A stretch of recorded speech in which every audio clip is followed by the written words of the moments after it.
Hello అండి, నేను doctor Apoorva, consultant obstetrician and gynaecologist at Kiran multi speciality hospital, Karmanghat. 35 ఏళ్లు దాటిన తర్వాత ఆడవాళ్ళకి ఏదో రకమైన మెన్స్ట్రల్ ప్రాబ్లమ్స్ ఉండొచ్చు. అందులో ఒకటి ఎక్కువగా బ్లీడింగ్ అవ్వడము, లేదా ఎక్కువగా పీరియడ్స్ టైంలో నొప్పి ఉండడము, డిస్మెనోరియా అంటాం, అలాంటిది ఉండడం.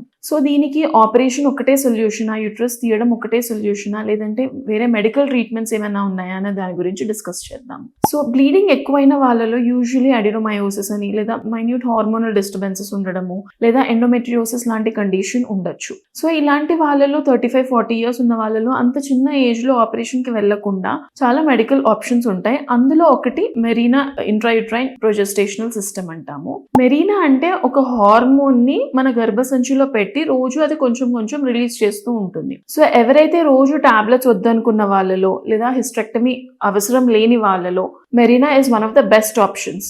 మెరీనా ఇస్ నథింగ్ బట్ ఒక లెవెనోజెస్ట్రాల్ ఇంట్రాయూట్రైన్ సిస్టమ్ అండి. ఇది మన గర్భసంచిలోకి పెట్టినప్పుడు రోజు కొంచెం కొంచెం హార్మోన్ ఆ లోకల్ గా రిలీజ్ చేస్తుంది కాబట్టి మనకి ఏ గ్యాస్ట్రో ఇంటెస్టైనల్ డిస్టర్బెన్సెస్ కూడా ఉండవు. ఈ హార్మోన్ పిల్స్ వేసుకున్న వాళ్ళలో కొందరికి ఎక్సెసివ్ గా వామిటింగ్ అవ్వడము, బ్లోటింగ్ సెన్సేషన్ ఉండడము, ఇలాంటి కాంప్లికేషన్స్, ఇలాంటి సైడ్ ఎఫెక్ట్స్ అనేవి మెరీనాతో పాటు ఉండవు. ఇంకొక very good use of Marina is it can be used as a birth control పిల్. ఒక కాంట్రసెప్టివ్ డివైస్ లాగా కూడా మెరీనాని యూజ్ చేస్తాము. రోజు ఓసీపీస్ వాడే వాళ్ళలో రోజు టాబ్లెట్స్ వేసుకోవాల్సి వస్తుంది. సో ఇలాంటి వాళ్ళలో మెరీనా అనేది one of the good option. Tablet miss చేసే కన్ఫ్యూజన్ ఉండదు.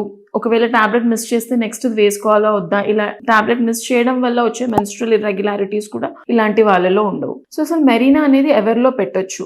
ఎవరికైనా ఎక్సెసివ్ బ్లీడింగ్ ఉన్నప్పుడు గర్భసంచి లోపల ఏది క్యావిటీ డిస్టార్ట్ అవ్వకుండా, పెద్దగా మాస్ కానీ, పెద్ద ఫైబ్రాయిడ్ కానీ, చాలా బల్కీ యూట్రస్ ఉండి అడినోమయోసిస్ ఎక్కువ ఉన్న వాళ్ళలో, అలాంటి వాళ్ళలో మెరీనా పనిచేయకపోవచ్చు. బట్ మైన్యూట్ గా అడినోమయోటిక్ యూట్రస్ లో క్యావిటీ డిస్టార్ట్ అవ్వని వాళ్ళలో Marina is one of the very good options. So pre requisite ఏంటంటే మనకి పీరియడ్ అయిపోయిన వెంటనే పెడతారు. It is a very simple procedure, normal out patient procedure. Just వచ్చి బ్లాడర్ ఫుల్ చేసుకుని మనం అండర్ అల్ట్రాసౌండ్ గైడెన్స్ కూడా మెరీనా పెట్టించుకుని ఒక 1.5 hour లో కంప్లీట్ ప్రొసీజర్ అయిపోతుంది. So main advantage, it is very effective. Bleeding disorders ఉన్న, బ్లీడింగ్ ప్రాబ్లమ్స్ ఉన్న వాళ్ళలో it is really very effective. Hysterectomy avoid చేయొచ్చు. గ్యాస్ట్రో ఇంటెస్టైనల్ సైడ్ ఎఫెక్ట్స్ ఉండవు, వామిటింగ్ లాంటి సెన్సేషన్స్ ఇలాంటివి ఏమి ఉండవు. ఎంత ఎఫెక్టివ్ అంటే ఒక 50-60% వాళ్ళలో బ్లీడింగ్ అనేది సిగ్నిఫికెంట్ గా తగ్గుతుంది.